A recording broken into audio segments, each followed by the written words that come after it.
it's also got that double-edged sword because that digital transformation now opens the door for you to be compromised as well. And so you got to do your due diligence to find that balance. And so it's a never-ending battle.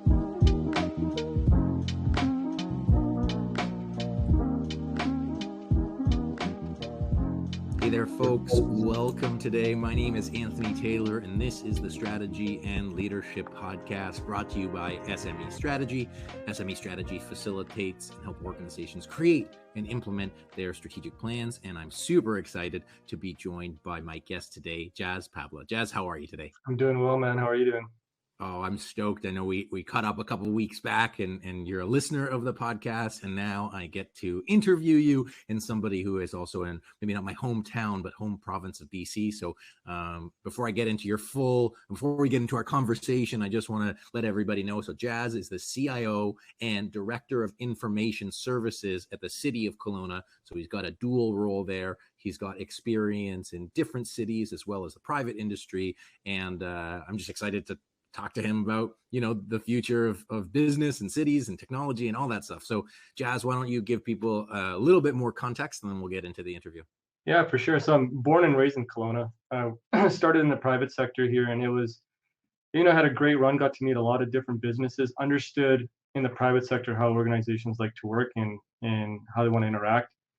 And then I decided I need to move to a little bit of a bigger environment or a city that was growing. So we shifted over to Saskatoon, ended up working in private there, and then transitioned to the City of Saskatoon. City of Saskatoon, for those that don't know, largest city in Saskatchewan, roughly about 350,000 people. So it's a pretty large city in Canadian context anyways.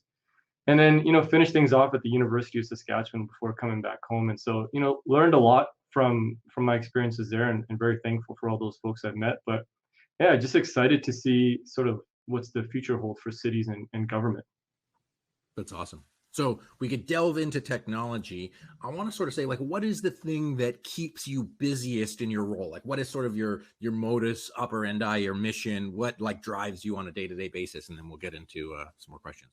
Yeah, and I guess really the couple of things I think about almost on a daily basis. Number one is how do we make sure we secure our digital assets? And so cybersecurity is a really big one, because you could have all the great projects in digital transformation and all those sensors out there to tell a story, but it all means nothing if once you go through that cyber attack. So that's definitely one of those key items, and really focusing on our base business and key city services as well. So water, for example, what is my role in that? Make sure the systems are up and running. And then really what does the future hold? And this pandemic has changed everything sort of in a dime for cities right away. And so, yeah, there's definitely protecting citizen information and digital assets is definitely top of mind. So I sort of hear it as there's sort of two parts to it, because there's the digital transformation, and if we use a sports analogy, it's the offense side of things, and then there's the cybersecurity, protecting your assets, defense side of things. Is that a kind of a good way to look at it, or how do you look at it internally? Yeah, so I kind of look at it that way, or a little bit like a house. There's a foundation that holds everything together, and the pieces on top is what the citizens see. So they might not see the efforts that we put in around cybersecurity, but they might see how we take in service requests, for example. But that cybersecurity is core. Otherwise, there's no services to actually to do when it comes if there's an issue. So definitely there's a couple of sides to IT, and from a city perspective, one thing that is not quite common knowledge out there is that municipalities, they don't have one line of business. There's sometimes upwards of 25 different things we do for our citizens. So it's a very unique business model. And IT, along with other service providers like finance and HR, you got to be able to be experts in almost all those to support. And same thing goes to protecting those assets as well. So let's take one of those. Let's look at digital transformation. Let's look at the lines of business and serving your stakeholders. What are some of the key considerations that you and your team go through as you're figuring out, what is our digital transformation strategy? How do we approach it? And then how do we serve people both now and in the future? And then we'll go from there. I think the big shift you're seeing with digital transformation definitely is it's a citizen first model. And we have to understand what our citizens are looking for, how they actually want to consume city services, and then organize behind the scenes to give that one citizen experience to everybody. So when you come to our city website, or if you come to City Hall, you shouldn't have to go from here to here to here to consume our city services. You should be able to go to one spot and get the answer you need. And that's really our focus, is what's that best experience for the citizen? Because if it's easy to do, they're going to keep continue to come back. And we really are focusing on that. And that's really tied to being just a smarter city as well. And do you find that, if we think of moving from analog to digital in some of those, as a CIO and as somebody who's worked in these different organizations, are there any challenges with getting everybody on board with that? Because you could be seen as a cost center. How do you manage that? Hey, we want to provide the best services for our citizens while also managing budget constraints and then sort of competing priorities within the city. Yeah, and so when you have multiple lines of business, each one of those lines of businesses has their own process to really deliver that service to the citizens. From an IT perspective, is how do we understand those lines of businesses so we can support our internal partners, because at the end of the day, they're the ones that are delivering the service. But really bringing all that integration together to give that same seamless experience to our citizens, that's really the challenge we face. And it'll be a challenge we face forever as cities grow. And we're looking for points of integration and collaboration. And that's where the people part of it really comes through. So on a day-to-day basis, like obviously stakeholder management is key. Do you consider and maybe it changes depending on the organization, do you consider the citizen your key stakeholder? Do you consider your internal departments key stakeholders? Like, how do you manage that relationship in your head? It's everybody, man. And for us, really, we focus primarily on supporting our internal business partners to ensure, because they've got that key relationship with that citizen. So we work with them to understand, how do you want the services to be delivered? What are your processes? But IT now is really transforming, and now we're starting to interact with our citizens and starting to understand, okay, well, for example, we put a chatbot out there just to give COVID information to everybody related to the city. Well, one of the things we realized right away was, boy, there's a lot of interaction happening on our chatbot that's non-COVID related. And so people are now wanting to interact with us in a whole different manner. And this pandemic's driving a lot of that. But at the end of the day, when that citizen logs into that chatbot, they see one city. They don't see 25 different departments. And so how do we work together behind the scenes to give that information, to give that seamless experience? And so it's a lot of relationship building. I spend a lot of time building relationships and maintaining them, collaborating on projects, and making sure that we're all sort of getting what we want out of a project and just delivering the best product to our citizens. So, I mean, I think that's super relevant and important on like the output. We've got people from around the world on this call right now. So shout out Kenya, Fiji, Kelowna, Saskatoon, Medicine Hat, for all these people that are like wanting to get to that point. Cause it sounds like, this has been a journey. Where did it all start? Like, what are some of the conversations you had to have internally in order to get to that point? And if you have like sort of 2 or 3 key takeaways for people in terms of like being able to deliver that customer centric kind of city experience. Yeah, and I think it really started back when I was in Saskatchewan, and we started rolling out, citizen services or the ability to interact with our citizens. And we would have these conversations sort of, behind the scenes or in these boardrooms, but we weren't really understanding what the outcome was supposed to be or what was the experience the citizen wanted. And so when we would make a change, one of the things we learned is, why is the engagement not where it's supposed to be? And then when you're innovating, you got to quickly fail and move forward. And it's no different in cities as well. Once we started to really understand how the citizens wanted to be engaged and we got that feedback, our engagement level started to increase on some of these services. And we're now doing that here in the city of Kelowna, is we're really trying to understand what the citizens are looking for. So before we do our next change on our website, we're not just doing it because we think it's right. We're doing it because everybody's telling us, right? So understanding your citizens and how they want to interact with City Hall, it's super key. You can't just assume that you think you really need to engage and understand, and then you'll be able to hit the mark every time. And do you find that like approach to being citizen centric, does that, without giving any secrets away, does that apply just within the IT department at your work, or is it like across the entire city that you've adopted that like sort of citizen first culture? Yeah, our vision and values is really around innovation and working as one team. And right from the top down, we're really citizen focused. It's what's best for a citizen. How do we deliver that service? And then having to regroup behind and just, making those right changes to bring forward. Like I said, when you have 25 or 25 to 30 different lines of business, it can be a challenge sometimes. Every city faces that challenge, and there's no point of sort of hiding behind it. Mm. But at the same time, that collaboration and relationship building. But if you have one sort of North Star, you have one compass that you can go towards. And if that's the citizens, well, that's a really great conversation starter, because you can't argue that that's what the citizen wants. And at city's point of view, everybody can point to that, say, well, that's what the citizen wants. Let's all go towards that. Cool. So it sounds like, again, rooted in communicating and stakeholder engagement.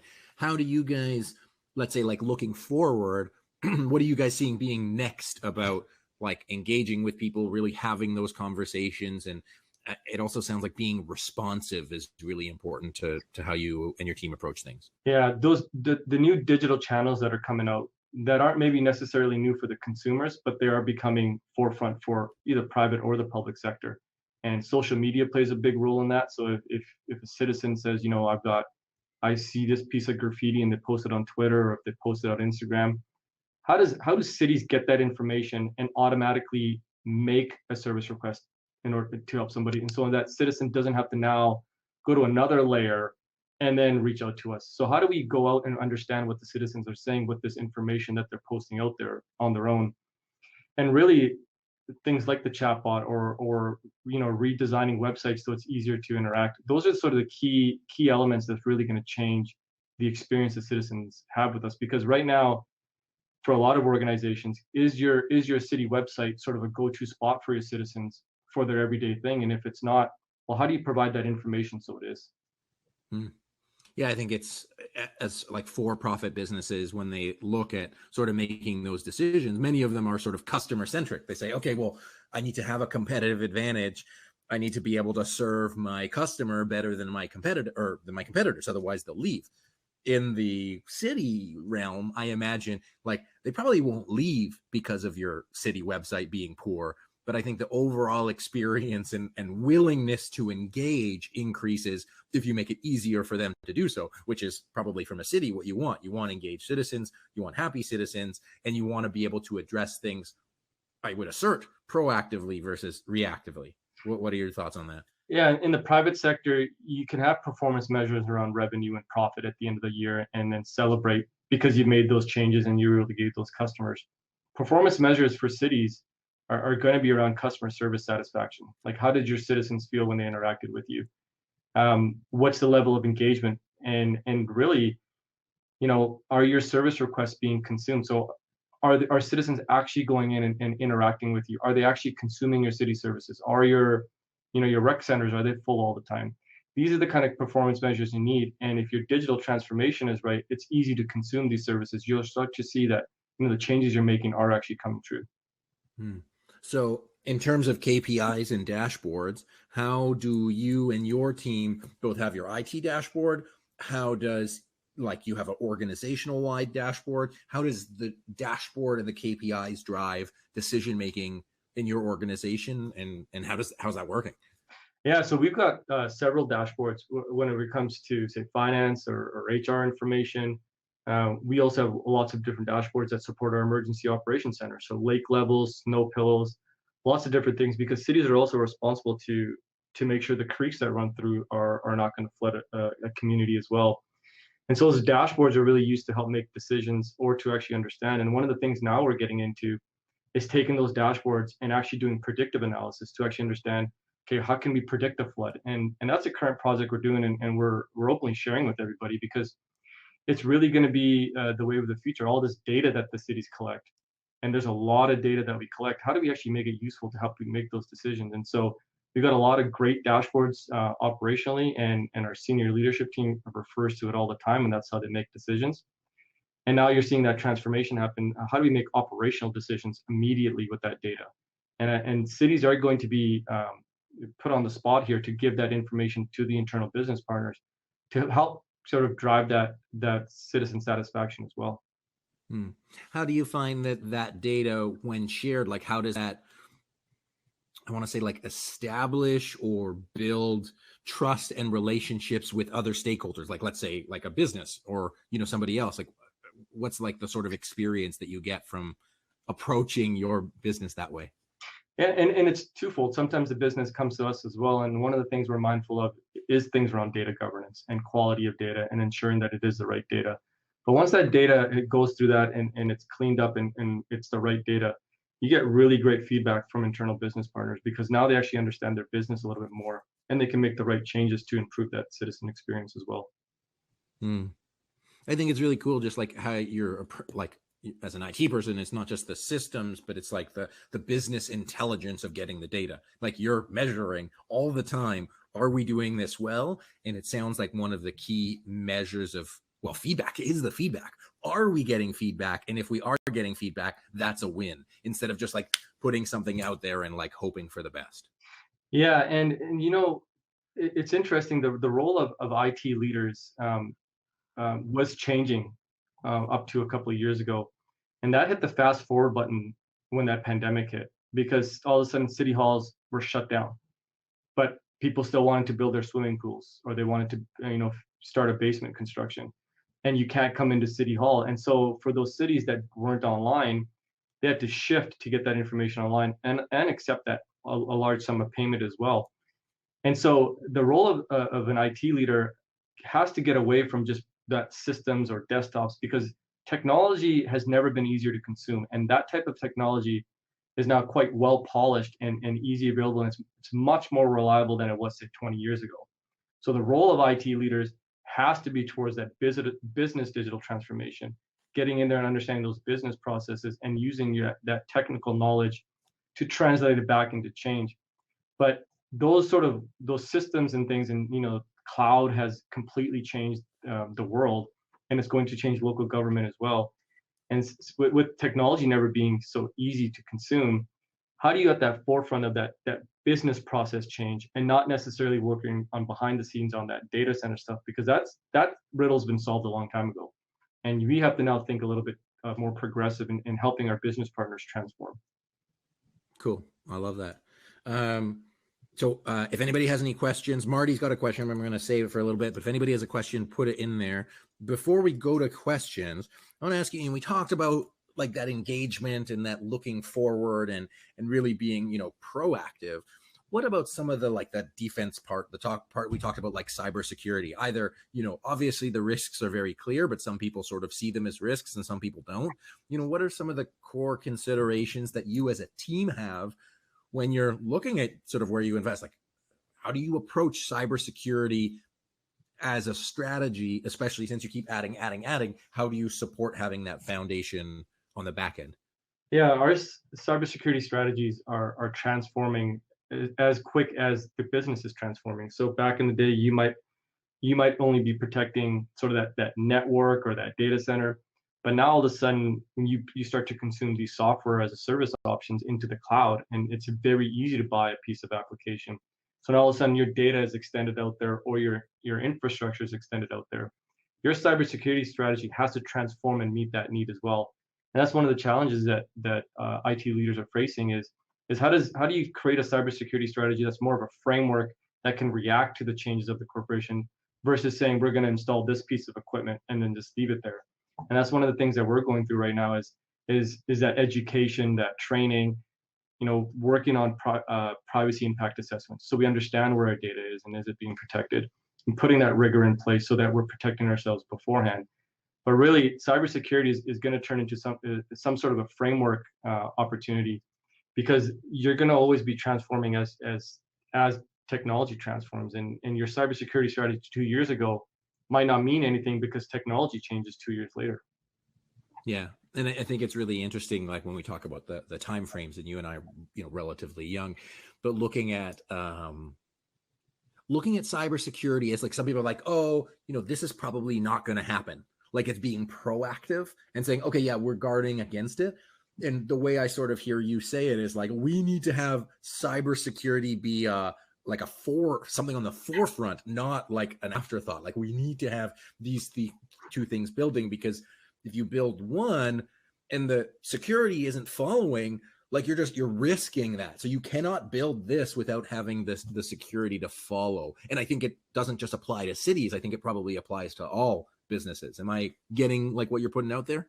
100%. We're actively testing our inputs that we have just to understand what is our vulnerabilities. And we're starting to put a lot of energy, and we have been up to this point protecting it. And that's every organizations I've worked for, whether it's the City of Saskatoon or the University of Saskatchewan, where you have this robust cybersecurity team that is proactively looking for holes to manage, because it is inevitable. You will be attacked, you will be targeted one day. It might not be the IT department, but it might be your business partners in some sort of a social engineering campaign. And at the end of the day, the organization is responsible at a senior level to provide that information, and that falls on IT. And so one of the things we do is a lot of education around phishing, and because that social engineering is such a big part, not just email but phone calls as well. You're starting to hear these individuals just be very patient, almost 6-7 months, just going over it, learning your environment, and then making that attack. It's tough, right? But you got to have a framework and a proactive approach so you can be reactive a little bit better. What is, this might be a dumb question because you mentioned that it is inevitable, like, I don't know how to even say it. There's a cost to it. And the cost is sometimes like, it feels like an esoteric thing. Yeah. So like, why should we put the, like, if it's going to happen, like, what's the point of put the investment there? If it's just going to happen, it's going to be inevitable. Like, what's the point? What's the damage that could be done if we don't have the sufficient amount of security? Like, what happens if we get phished? Is it really that bad? Well, it can be that bad, and especially with these cybersecurity criminals dealing primarily in cryptocurrency. I mean, the sky's the limit for with the size of the transaction they want to do.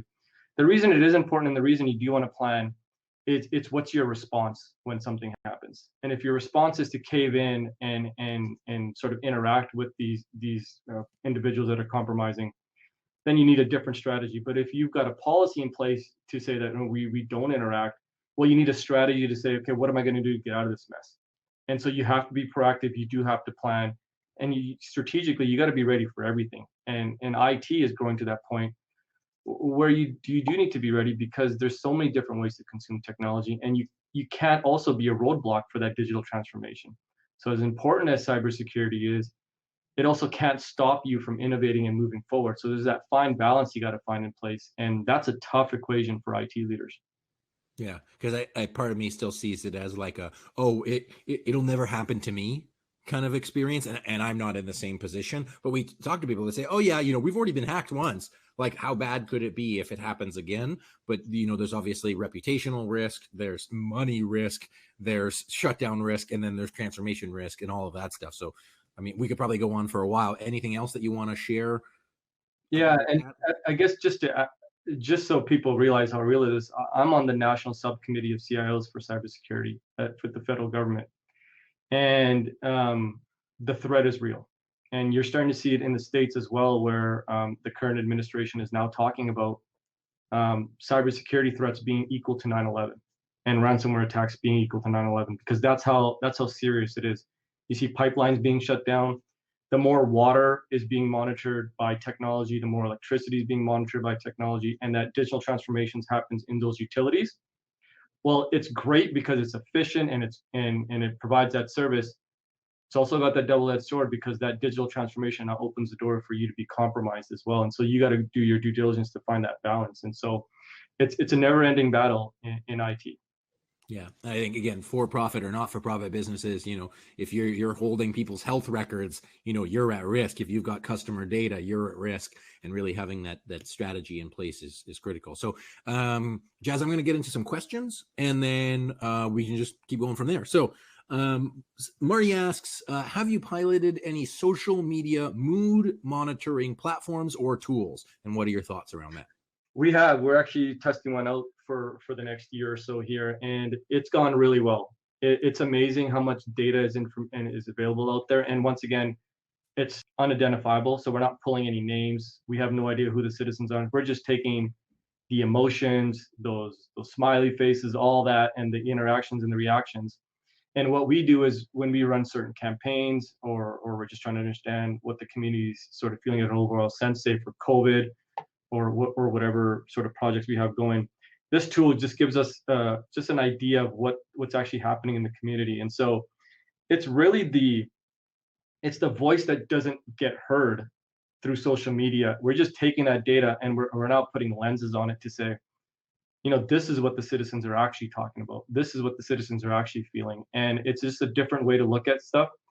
It's not, you can't use it as the only source of truth, but it's a great indicator on how you're doing. And we're really pleased with some of the results we're seeing. And do you find that like drives business cases? Like it's when you put something together and you're like, okay, like do you find you get better buy-in after the fact? They're like, yes, like great, it makes the process smoother. Or what have you found as an outcome because you're doing this social listening? Yeah, just being sort of so real early in this, we're only about 2-3 months in. One of the things we're noticing is we're just looking at it right now as sort of reference material. Is so we put this new project out there. What are the citizens saying? And so we're, instead of just taking one point of view or maybe one form, you've now got all these social media forms that are giving you the actual picture. And then when you read that data, you can then make the next decision. And our communications department, they've been using it. We're using it in IT as well, because we're trying to understand, are people complaining about a certain service? Or is, if someone says, I found this piece of graffiti on this wall and here's the address, well, can I not pull that information and make it a service request and send it to the relevant business unit so the citizen doesn't have to log on to do it? And that's the type of testing we're doing right now, just to give that even more enhanced citizen experience. I was trying to think of, what that experience would be. Like, I would imagine, not being in it, is like you stop wasting money on stuff.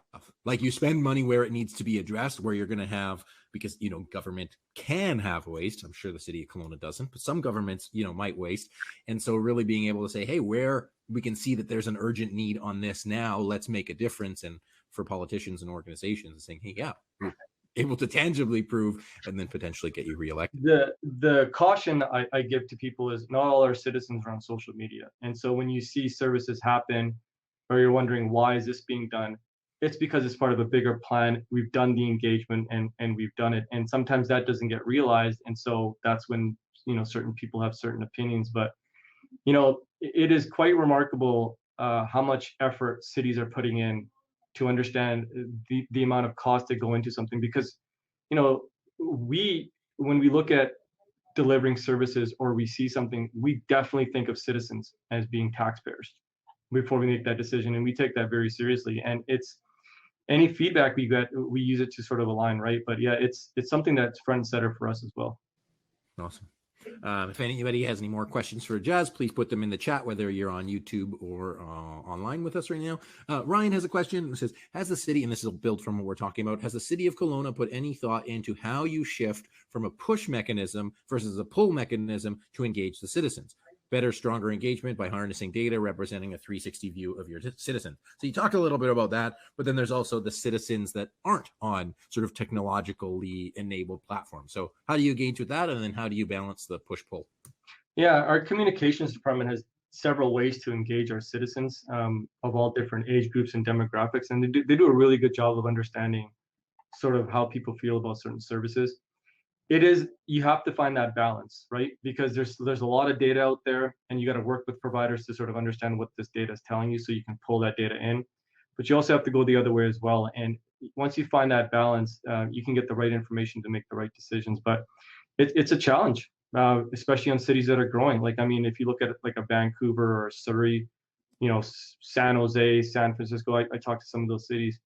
When you have millions of people living in the city, you got to find that there's not just one way to do it. You got to have multiple ways to engage citizens, bring that data together to actually understand what the big picture is.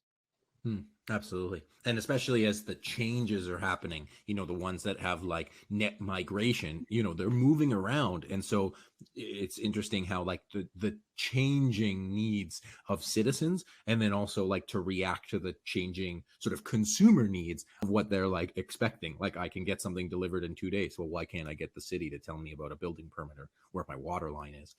Well, it's changing demographics as well, right? You're having immigration speed up here in Canada. So you're seeing different walks of life coming into different cities. how do you engage with those citizens as well, because they've got equal rights just as much as everybody else does. And so it's about using the different types of channels and communicating out correctly.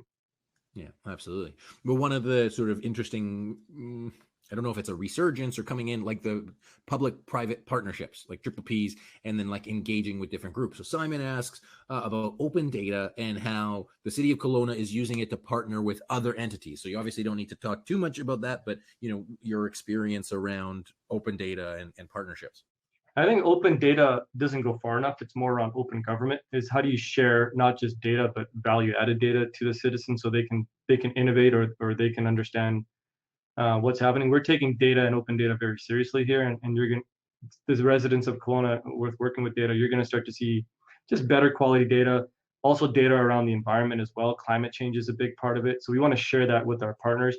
We partner with universities on different projects all the time just to drive that innovation.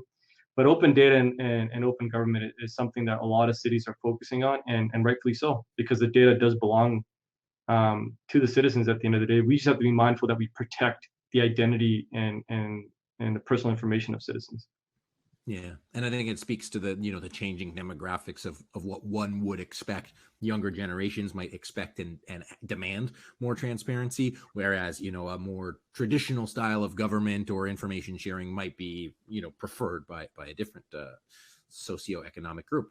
We got a question and around the question is, do governments follow Scrum? So I don't know if you can speak from your experience. It's a pretty general question, but what is the approach to project management, project implementation? What have you seen worked, and what have you seen not worked? Maybe we can expand on that one. Yeah, so City of Kelowna in our IT department, we're all in on Agile and Scrum, and we're going to be changing towards that, just because this sort of waterfall methodology just doesn't work when technology and processes change so often. And so Agile allows for that flexibility, and so we're making a big push for that. We've actually requested any of our consulting partners or vendors we work with. We're starting to see a lot of them go towards the Scrum mentality. So you see a lot of those Scrum meetings every morning. It's working really well for us. The other part of it that's a big change is DevOps, and just that development and Agile development is big for us, because we need to be able to meet the citizen needs not a year from now, but sort of right away. And both those sort of methodologies really play well to that. Sweet. I love that. Man, you've been on fire today. Anything that you want to tell our listeners about, or our audience rather, about, these considerations, your sort of perspective as somebody who's leading technology in an organization? Any other sort of final words of wisdom for people to take away with them to develop their skills, strategies, and strengths? Yeah, the one thing I can give, and it's really for all the business leaders or IT leaders specifically, is really start to engage your community a little bit different. Don't just sit back and wait for that innovation to happen. Be that driving change. This risk adverse sort of mentality that governments may have had decades ago, that's changed. Citizens are going to demand more. I think with politics being what it is, people are going to start to engage local government differently, and they're going to want to understand things and see that transparency, as you mentioned. So don't be afraid to just engage your citizens and understand it and get engaged in things. I was part of a project last year just to understand the feasibility and what we can do to help the homelessness situation here in Kelowna as well. And that's a very data-driven project. And so why shouldn't IT be at the table? But they'll only be at the tables if you're willing to step up and step in. And so I just encourage everybody just to get engaged, listen to the citizens, and don't be afraid to try something.